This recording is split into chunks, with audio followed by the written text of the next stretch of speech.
தற்போது காசா விவகாரம்ங்கிறது எல்லோருக்குமே சீரியஸ் இஷ்யூவாக மாறி இருக்குது.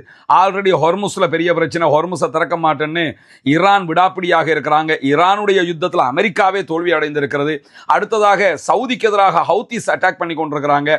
ஹவுத்திஸ் செங்கடலை பிளாக் பண்ணி வச்சிருக்கிறாங்க. அது இன்னொரு தலையீடியாக மாறி இருக்கக்கூடிய சூழல்ல தான் இன்றைய நாள் ஒரு முக்கியமான வீடியோ வெளியாகி இருக்கிறது. அதாவது ஈரானுடைய ஆன்மீக தலைவர் ஆயத்துல்லா முஜ்தபா காமனி அவர் உட்கார்ந்து சர்வ சாதாரணமாக அவருடைய சகாக்களோடு பேசுகிற வீடியோ வெளியாகி இருக்கிறது.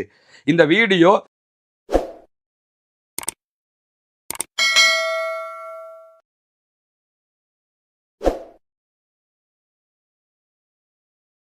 அன்றுகினிய சகோதர சகோதரிகளை நம் அனைவர் மீதும் ஏக இறைவனுடைய அமைதியும் கருணையும் உண்டாகட்டுமாக என்கிற உயரிய பிரார்த்தனைகளோடு இன்றைக்கும் மத்திய கிழக்கு தொடர்பான மிக முக்கியமான பல செய்திகள் வெளியாகி இருக்கிறது. குறிப்பாக நமக்கெல்லாம் தெரியும், 2 ஆண்டு காலம் காசாவில் ஒரு பாரிய யுத்தம் நடைபெற்று வந்தது.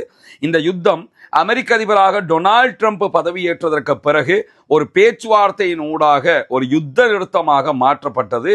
அதனை தொடர்ந்து காசா அமைதி வாரியம், காசா பீஸ் கவுன்சில் என்கிற ஒன்றை அமெரிக்க அதிபர் டொனால்ட் ட்ரம்ப் உருவாக்கி இருந்தார். அதுல 15 அம்ச தீர்மானங்களையும் கொண்டு வந்திருந்தார். அந்த தீர்மானத்தின் பிரகாரம் காசாவில் இருக்கக்கூடிய போராட்ட அமைப்புகள் அத்தனையும் தங்களிடம் இருக்கக்கூடிய ஆயுதங்களை காசாவை சேர்ந்த ஒரு தேசிய குழுவிடத்தில் ஒப்படைப்பார்கள். அவர்கள் அந்த ஆயுதங்களை கொண்டு காசாவுக்கான ஒரு படைப்பிரிவை உருவாக்குவார்கள். அந்த படைப்பிரிவு காசாவினுடைய ஆட்சி பொறுப்போடு பாதுகாப்பு பொறுப்பையும் ஏற்றுக்கொள்ளும் என்கிற செய்திகள் எல்லாம் கொண்டு வரப்பட்டிருந்தது. அந்த திட்டங்களை எல்லாம் காசாவை சேர்ந்த போராளிகள் மிக அண்மையில் ஒரு 2 வீக்குக்கு முன்னாடி அங்கீகாரம் கொடுத்திருந்தாங்க. ஈஜிப்ட்ல நடந்த கூட்டத்தின் போது அதனை அமெரிக்க அதிபர் டொனால்ட் ட்ரம்பும் பெரிய அளவில் வரவேற்று பேசியிருந்தார். எனவே காசாவில் அமைதி திரும்புகிறது என்கிற செய்திகள் வெளியாகி இருந்தது மட்டுமல்லாம காசாவை சேர்ந்த மக்களுக்கு தேவையான உணவு, மருந்து, தண்ணீரை கொடுப்பதற்கு இஸ்ரேல் அனுமதிக்க வேண்டும்.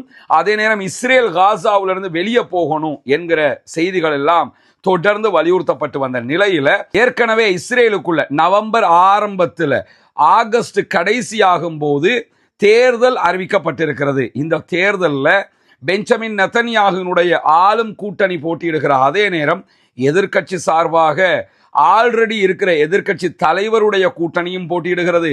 குறிப்பாக இப்பொழுது நடக்கக்கூடிய தேர்தல்களில் முன்னாள் இராணுவ தளபதியினுடைய தலைமையில ஒரு குழுவும் போட்டியிடுகிறது. எனவே தற்போதைய தேர்தல் என்பது இஸ்ரேலிய பிரதமர் பெஞ்சமின் நெதன்யாகுவுக்கு மிகப்பெரிய அழுத்தமான ஒரு தேர்தலாக மாறியிருக்கிறது. தேர்தலில் அவர் தோல்வி அடைந்தால் அடுத்ததாக கைது செய்யப்படுவார். அவருடைய ஊழல் குற்றச்சாட்டுகள் நிரூபணமாகிற பட்சத்தில் அவர் பன்னெடுங்காலம் சிறையிலேயே தன்னுடைய வாழ்க்கையை கழிக்க வேண்டி வரும். இப்படி பல இக்கட்டுகள் அவருக்கு இருக்கக்கூடிய நேரத்தில் தேர்தல் பிரச்சாரத்தில் இந்த காசா பீஸ் டாக் என்பது மிக முக்கியமான இடத்தை பிடித்திருக்கிறது. காசாவுக்குள்ள சண்டைக்கு போனீங்க, அவங்கள இஸ்ரேலிய ஆக்கிரமிப்பு படைகளால் தோக்கடிக்க முடியாம போயிடுச்சு, கடைசியில் ஒரு சமாதான ஒப்பந்தம் என்று போய்த்தானே முடிவுக்கு வந்தீங்க, இல்லைன்னா எங்களுடைய கைது செய்யப்பட்டவர்களை கூட உங்களால் மீட்டெடுக்க முடியாமல் போயிருக்கும் என்கிற பலத்த விமர்சனங்களை தேர்தல் களத்தில் பல பேரும் வைக்கிற இந்த தருணத்தில் தான் காசாவினுடைய பீஸ் டாக்கினுடைய அடுத்த கட்டமாக இருக்கக்கூடிய காசாவிலிருந்து இஸ்ரேலிய படைகள் வெளியேற வேண்டும், பாலஸ்தீன விடுதலை போராட்ட அமைப்பை சேர்ந்தவர்கள் ஆயுதங்களை தங்களுடைய நாட்டுக்குள் இருக்கக்கூடிய தேசிய அமைப்பிடத்தில் ஒப்படைப்பார்கள் என்கிற நிலைகள் எட்டப்பட்டிருந்தது. இந்த நிலையில தான் இன்றைக்கு இஸ்ரேலிய பிரதமர் பெஞ்சமின் நெதன்யாகு அமெரிக்க அதிபர் டொனால்ட் ட்ரம்பினுடைய 15 அம்ச காசா அமைதி திட்டத்தை ஏற்றுக்கொள்ள முடியாது என்றும், காசாவிலிருந்து இஸ்ரேலிய படைகள் வெளியேறாது என்றும், பாலஸ்தீன விடுதலை போராட்ட அமைப்புகள் முதலில் ஆயுதத்தை கீழே வைக்க வேண்டும், அதற்கு பிறகு நாங்கள் இதை பத்தி திங்க் பண்ணுவோமே தவிர நாங்கள் வெளியேறினதுக்கு பிறகுதான் ஆயுதத்தை அவங்க கீழே வைப்போம்ங்கிறத நாங்கள் ஏத்துக்கிறவே மாட்டோம் என்று சொல்லி அனைத்து சமாதான நடவடிக்கைகளையும் மொத்தமாக பிரேக் பண்ணிட்டாரு, மொத்தமாக நாசமாக்கிட்டாரு. அடுத்ததாக காசாவில் என்ன நடக்க போகிறது என்கிற கேள்விகள் எழுந்திருக்கிறது. ஏன்னா இஸ்ரேலையும் இஸ்ரேலியர்களையும் பொறுத்தவரையில் ஒன்ன தெரிஞ்சுக்கிறங்க, அவங்கள பொறுத்தவரையில அமைதியை விரும்பாத குழுவினர், உலகத்திலேயே ஆக மைனாரிட்டி குரூப்பாக இருப்பது ஜூவிஸ், யூதர்கள். ஆனால் எந்த இடத்திலும் அவர்கள் அமைதியை விரும்ப மாட்டார்கள். அவங்க அமைதியா இருக்கணும்னு நினைப்பாங்க, அவங்க நிம்மதியா இருக்கணும்னு நினைப்பாங்க. வேறு யாருமே நிம்மதியா இருக்கக்கூடாது, சண்டை ஒன்று இருந்துகிட்டே இருக்கணும், யுத்தம் ஒன்று இருந்துகிட்டே இருக்கணும், அதற்கு அவர்கள் ஒரு இன்பம் அடையக்கூடியவர்களாக இருப்பார்கள். அந்த அடிப்படையில் தான் தற்போது காசாவில் இந்த 15 அம்ச திட்டத்தை நான் ஏத்துக்கிற மாட்டேன்னு பெஞ்சமின் நெதன்யாகு இப்ப சொல்றதுங்கிறது அவருடைய தேர்தலுக்கான ஒரு மிகப்பெரிய ஆதரவு தளத்தை உண்டாக்கும் என்கிற நம்பிக்கையில் அவர் சொல்லியிருக்கிறார். இதே நேரத்தில் அமெரிக்க அதிபர் டொனால்ட் ட்ரம்ப் இதை எந்த அளவு தூரம் ரசிக்க போகிறார், ஏற்றுக்கொள்ள போகிறார் என்கிற கேள்விகள் இருக்கக்கூடிய சூழல்ல பாலஸ்தீனத்தை சேர்ந்த பொதுமக்களை பொறுத்தவரையில் இதை நாங்கள் ஆல்ரெடி எதிர்பார்த்ததுதான் என்கிற விதமாக அல் ஜசீராவுக்கு அவர்கள் வழங்கக்கூடிய பேட்டிகளில் பார்க்க முடியும். பாலஸ்தீனத்தில் இருக்கக்கூடிய அதிகாரிகள் பேசுகிற நேரத்தில் இந்த மாதிரி ஒரு திட்டத்தை இஸ்ரேலிய பிரதமர் பெஞ்சமின் நெதன்யாகு ஏற்றுக்கொள்ள மறுப்பார் என்பது எங்களுக்கு சர்ப்ரைஸா இருக்குது. ஏன்னா அமெரிக்க அதிபரை தற்போது அவங்க எதிர்க்க வேண்டி இருக்கிறது என்று சொல்லி இருக்கிறார்கள். பாலஸ்தீன விடுதலை போராட்ட அமைப்பினரை பொறுத்தவரையில் நாங்கள் ஒப்பந்தப்படி நடந்து கொள்வதற்கு தயாராக இருக்கிறோம். இஸ்ரேலிய பிரதமர் பெஞ்சமின் நெதன்யாகு தான் மொத்த ஒப்பந்தத்தையுமே நாசமாக்குறாரு. எனவே அவரைத்தான் அமெரிக்க அதிபர் டொனால்ட் ட்ரம்ப் இப்பொழுது கட்டுப்படுத்தி வழிக்கு கொண்டு வர வேண்டிய வேலை இருக்கிறது என்று சொல்லி இருக்கிறார்கள். தற்போது காசா விவகாரம்ங்கிறது எல்லோருக்குமே சீரியஸ் இஷ்யூவாக மாறி இருக்குது. ஆல்ரெடி ஹொர்முஸ்ல பெரிய பிரச்சனை, ஹொர்முஸை திறக்க மாட்டேன்னு ஈரான் விடாப்பிடியாக இருக்கிறாங்க. ஈரானுடைய யுத்தத்தில் அமெரிக்காவே தோல்வி அடைந்திருக்கிறது. அடுத்ததாக சவுதிக்கு எதிராக ஹவுத்திஸ் அட்டாக் பண்ணி கொண்டிருக்கிறாங்க. ஹவுத்திஸ் செங்கடலை பிளாக் பண்ணி வச்சிருக்கிறாங்க. அது இன்னொரு தலையீடியாக மாறி இருக்கக்கூடிய சூழல்ல தான் தற்போது மீண்டும் காசா மீதான தாக்குதல்களை இஸ்ரேல் ஆரம்பிக்குமா? படையை நாங்க விலக்கிக்கொள்ள மாட்டோம்ங்கிறது ஒரு கணக்கு, மீண்டும் ஒரு யுத்தத்தை அவங்க ஆரம்பிச்சாங்கன்னா அது எங்க போய் முடிய போகிறது என்கிற கேள்விகள் எல்லாம் தற்போது எழுந்திருக்கிறது.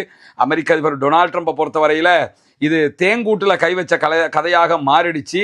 இந்த ஏற்கனவே இஸ்ரேலிய பிரதமர் பெஞ்சமின் நெதன்யாகு நம்பி நம்பி நம்பி நம்பி நாசமா போன மாதிரி இப்பொழுது இந்த விவகாரத்திலும் அவர் இஸ்ரேலிய பிரதமர் பெஞ்சமின் நெதன்யாகுவை நம்பி, குறிப்பாக யூதர்களை நம்பி நாசமாகி இருக்கிறார், மோசம் போகி இருக்கிறார் என்பதை நம்ம புரிந்து கொள்ள முடியும். இப்படியான சூழல்ல தான் இன்றைக்கு இன்னும் ஒரு முக்கியமான செய்தி வெளியாகி இருக்கிறது. நமக்கு தெரியும், ஏற்கனவே யமன்ல இருக்கக்கூடிய ஈரானுடைய ஆதரவு பெற்ற ஹவுத்திஸ் படைப்பிரிவுக்கும் யமனுக்குள்ள இருக்கக்கூடிய சவுதியினுடைய ஆதரவு பெற்ற சர்வதேச ஆதரவு பெற்ற இராணுவம் அல்லது சர்வதேச ஆதரவு பெற்ற அரசாங்கம் என்கிற தரப்புக்கும் இடையில சண்டைகள் முட்டி மோதுகிற மும்முரமானதாக மாறி இருக்கிறது.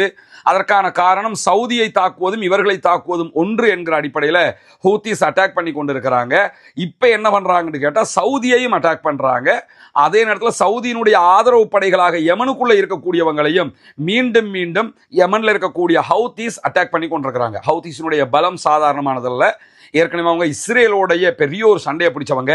அமெரிக்காவினுடைய USS ட்ரூமன் மேலேயே விமானம் தாங்கி கப்பல் மேலேயே அட்டாக் பண்ணினவங்க. அந்த மாதிரி பலத்த தாக்குதல்களை நடத்தக்கூடியவர்கள், பாலிஸ்டிக் மிசைல் தாக்குதல்களை நடத்தக்கூடியவர்கள். ஈரான் என்ன மாதிரியான தாக்குதல் நடத்துமோ அதே அளவுக்கு தாக்குதல் பலம் கொண்டவர்கள். இஸ்ரேல் மேல 2020 கிலோமீட்டரை தாண்டி மிகப்பெரிய பல தாக்குதல்களை எல்லாம் நடத்தியவர்கள். அதே நேரம் தங்கள் மேல வரக்கூடிய தாக்குதல்களை அவர் அசால்ட்டாக கடந்து போகக்கூடிய ஆட்களும் கூட. அதெல்லாம் பார்த்துக்கலாம் போற ஒரு குரூப் அவங்க. இப்படி ஒரு சூழல் இருக்கும் போது இன்றைய நாள்ல யமனுக்குள்ள இருக்கக்கூடிய அல் மக்கா துறைமுகத்தின் மீது யமன்ல இருக்கக்கூடிய ஹவுத்திஸ் தாக்குதல் நடத்தி இருக்கிறார்கள். மக்கா துறைமுகம் மிக முக்கியமான ஒரு துறைமுகம் சவுதியினுடைய ஆதரவு படைகளுக்கு. ஏற்கனவே யமனுக்குள்ள இருக்கக்கூடிய சவுதி ஆதரிக்கக்கூடிய படைகளுக்கு இந்த துறைமுகம் ரொம்ப இதயம் மாதிரி இருக்கும். இவங்களை பொறுத்தவரையில, ஹவுத்திஸை பொறுத்தவரையில அவர்களுக்கு அவர்களுடைய பாபல் மந்தபு பகுதிகள் தான் ரொம்ப முக்கியமானது, இதே மாதிரி ஒரு பகுதி. எனவே தற்போது யமனுக்குள்ள இருக்கக்கூடிய ஹவுத்திஸ் அதே யமனுக்குள்ள இருக்கக்கூடிய மக்கா துறைமுகத்தின் மீது இன்றைக்கு தாக்குதல் நடத்தி இருக்கிறார்கள். 7 பேர் கொல்லப்பட்டிருக்கிறார்கள் என்கிற செய்திகள் வெளியாகி இருக்கிறது. இன்றைக்கு வெளியாகக்கூடிய மேலதிகமான தகவல்கள் பிரகாரம் இன்றைக்கு மிக கடுமையான அதிக எண்ணிக்கையிலான பாலிஸ்டிக் மிசைல் தாக்குதல்கள் நடத்தப்பட்டிருக்கிறது, ஆளில்லா விமான தாக்குதல்கள் நடத்தப்பட்டிருக்கிறது என்கிற செய்திகள் எல்லாம் வெளியாகி இருக்கக்கூடிய சூழல்ல தான் இந்த மக்கா துறைமுகம் என்பது ரொம்ப முக்கியமான வரலாற்று முக்கியத்துவம் மிகுந்த துறைமுகமாக இருக்கிறது.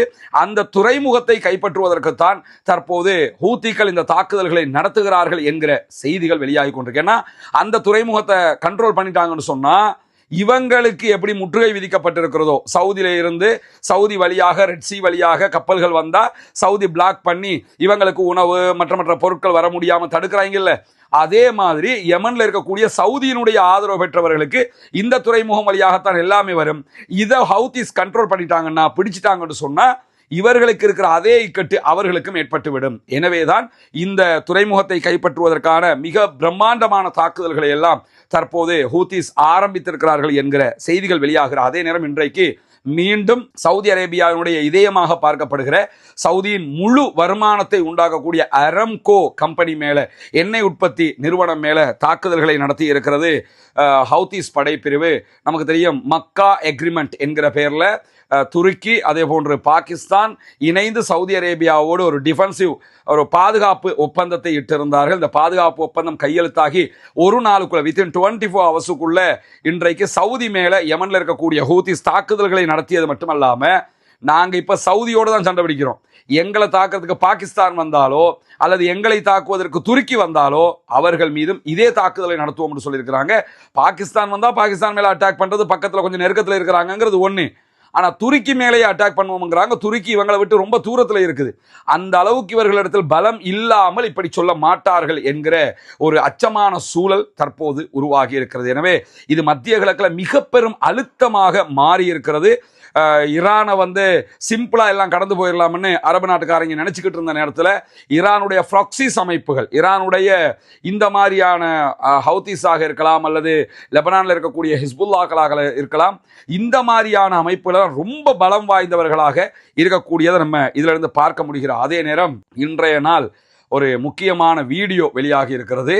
அதாவது ஈரானுடைய ஆன்மீக தலைவர் ஆயத்துல்லா முஜ்தபா காமனி மௌத்தா போயிட்டாரு, அவருக்கு உடம்பு முடியல, ஐசியூக்கு இழுத்துக்கிட்டு வேகமா போய்கிட்டு இருக்கிறாங்க, அப்படி துடிச்சுக்கிட்டு இருக்கிறாரு, அந்த கால் இல்லை கை இல்லை, இந்த மாதிரி எல்லாம் பல பேரும் சொல்லி கொண்டிருந்த நிலையில அவர் உட்கார்ந்து சர்வ சாதாரணமாக அவருடைய சகாக்களோடு பேசுகிற வீடியோ வெளியாகி இருக்கிறது. இந்த வீடியோ எப்பொழுது எடுக்கப்பட்டிருக்கிறது என்கிற தகவல்களை ஈரானுடைய ஃபார்ஸ் நியூஸ் ஏஜென்சி வெளியிடல, ஈரானுடைய சொந்த நியூஸ் ஏஜென்சி தான் இந்த வீடியோவை வெளியிட்டிருக்கிற அதே நேரம் இன்றைக்கு மேலதிகமாக இன்னும் ஒரு செய்தி வெளியாகி இருக்கு. என்னன்னு கேட்டா, ஈரானுடைய உச்ச தலைவர் ஆயத்துல்லா அலி காமனிக்கும் ஈரானுடைய ஜனாதிபதி மசூத் பெசக்ஷியனுக்கும் இடையில ஒரு முக்கியமான மீட்டிங் சந்திப்பு நடந்திருக்கிறது. ஒரு 4 நாளைக்கு முன்னாடி தான் மசூத் பெசக்ஷியன் ஆன்மீக தலைவரை சந்திக்கிறது ரொம்ப கஷ்டமா இருக்குது, பாதுகாப்பு பலப்படுத்தப்பட்டிருக்க அந்த விவகாரங்களை சொல்லாம அந்த விஷயத்தை அவர் சொல்லி இருந்தாரு. ஆனா இன்றைக்கு வெளியாக இருக்கக்கூடிய தகவல் பிரகாரம் மசூத் பெசக்ஷியனுடைய ஆட்சி 3வது ஆண்டை நெருங்குகிறது, 3வது பதவி காலத்துக்கு அவர் போறாரு. எனவே நேரடியாக சந்திச்சு ஆலோசனைகளை பெற்றுக் கொண்டிருக்கிறாரு, பேச்சுவார்த்தை நடத்தி இருக்கிறார். அந்த செய்திகள் வெளியாகி இருக்கிறதை தொடர்ந்து மேலதிகமாக இன்றைக்கு ஈரான் விடுத்திருக்கக்கூடிய அறிவிப்புல ஆன்மீக தலைவர் ஆயத்துல்லா முஜ்தபா காமனி பொதுமக்களை சந்திக்கிற, பொது இடங்களுக்கு வருகிற வீடியோக்கள் மிக விரைவில் வெளியிட இருக்கிறோம் என்று அறிவித்திருக்கிறார்கள். இராணுவ தளபதிகளோடு முஜ்தபா காமனி பல சந்திப்புகளை நடத்தி கொண்டிருக்கிறார் என்றும், அதே நேரத்தில் பொதுவான மக்களை சந்தித்திருக்கிறார் என்றும், பொது நிகழ்வுகளில் பங்கெடுத்திருக்கிறார் என்றும் தெரிவித்திருக்கக்கூடிய ஈரானுடைய IRGC-யினுடைய துணை அமைப்பாக இருக்கக்கூடிய ஃபாசிஜ் அமைப்பு இன்றைக்கு வெளியிட்டிருக்கக்கூடிய செய்திகளில் சொல்லியிருக்கிறாங்க. ஃபாசிஜ் அமைப்பினுடைய துணை தளபதிகளில் ஒருவராக இருக்கக்கூடிய காசிம் குரைஷியினுடைய அறிவிப்புல தான் இந்த தகவல்கள் சொல்லப்பட்டிருக்கிறது. ஃபாசிஜ் அமைப்புங்கிறது IRGC எப்படி ராணுவ ரீதியாக வெளிநாடுகளோட இந்த மாதிரி ஒரு யுத்த மரக்களை சண்டை பிடிப்பாங்களோ அது மாதிரி உள்நாட்டுக்குள்ள அரச பாதுகாக்கிற, அரசாங்கத்துக்கு எதிராக நடக்கிற ஆர்ப்பாட்டங்கள், போராட்டங்கள், தூண்டுதல்களை தடுக்கிற அந்த மாதிரி வேலைகளை செய்கிற இந்த ஃபாசிஜ் அமைப்பு, அந்த அமைப்பினுடைய துணை தளபதி தான் இன்றைக்கு வெளியிட்டிருக்கக்கூடிய அறிவிப்புல பொதுமக்களையும் ராணுவ தளபதிகளையும் மேல்மட்ட உயர் அதிகாரிகளையும் முஜ்தபா காமனி சந்திக்கிற வெளிப்படையான வீடியோவை நாங்க வெளியிடுவோம் என்று சொல்லியிருக்கிறாங்க. எனவே முஜ்தபா மௌத்து, காலி இல்ல, கை கால் உடஞ்சிருச்சு, அவரோட இதயம் அப்படி வெடிச்சிருச்சு, இப்படிலாம் சொல்லிக்கிட்டு தெரிஞ்சாங்க, உன்னையா சொன்னாங்க. இது எல்லாத்துக்கும் முற்றுப்புள்ளி வைக்கும் விதமாக இந்த வீடியோக்கள் வெளியிடப்படும் என்கிற செய்திகள் இன்றைக்கு வெளியாகி இருக்கிற அதே நேரத்தில் ஈரான் இன்றைக்கு அமெரிக்காவுக்கு மிக முக்கியமான ஒரு எச்சரிக்கையை விடுத்திருக்கிறது. ஈரானுடைய தரைப்படை தளபதியான brigadier general Ali Jahan Shahi வெளியிட்டிருக்கக்கூடிய அறிவிப்புல இன்றைக்கு சொல்லியிருக்கக்கூடிய செய்தி என்னன்னு கேட்டா, ஈரானுக்குள்ள தரைவழி படை தாக்குதல்களை நடத்துவதற்கு அமெரிக்கா எத்தனிப்பதாக, முயற்சிப்பதாக செய்திகள் வெளியாகி கொண்டிருக்கிறது. அப்படி ஒரு தாக்குதலுக்கு அமெரிக்கா முனைந்தால் கண்டிப்பாக அவர்களை ஓட ஓட விரட்டி அடிப்போம் என்கிற செய்திகளை வெளியிட்டிருக்கிறாரு.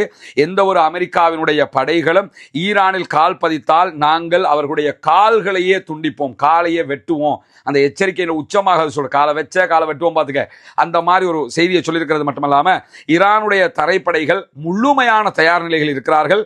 நாட்டினுடைய எல்லைகளை நாங்கள் உறுதியாக பாதுகாத்துக் கொண்டே உள்ளுக்குள்ள என்ன நடக்குதுங்கிற நடமாட்டங்களையும் கண்காணித்துக் கொண்டே இருக்கிறோம். எனவே எங்கள் மீது தாக்குதல்களை நடத்த நடத்த முனைந்தால் எந்த விதமான தாக்குதல்களாக இருந்தாலும் அவற்றை நாங்கள் எதிர்கொள்வதற்கு தயாராகவே இருக்கிறோம் என்று சொல்லியிருக்கிறார்கள். எனவே இன்றைக்கு வெளியாகி இருக்கக்கூடிய மிக முக்கியமான செய்திகளுடைய தொகுப்பை தான் உங்களோடு பகிர்ந்து கொண்டிருக்கிறோம். தொடர்ந்து இணைந்திருங்கள். ரஸ்மின் மேசி நியூஸ் மற்றும் ரஸ்மின் டாக்ஸ் ஆகிய 2 சேனல்களோடு வரக்கூடிய செய்திகளை உடனுக்குடன் உங்களோடு பகிர்ந்து கொள்வதற்கு தயாராக இருக்கிறோம். ஆக்கிரமிப்புகள் ஓய வேண்டும், ஆக்கிரமிப்பாளர்களும் ஓய வேண்டும் என்கிற உயரிய பிரார்த்தனைகளோடு ஆக்கிரமிப்பாளர்களுக்கு எதிராக தொடர்ந்தும் ஜனநாயக ரீதியாக குரல் எழுப்புவோமாக. வாஹர் தஅவானா அல்ஹம்துலில்லாஹி ரப்பில் ஆலமீன்.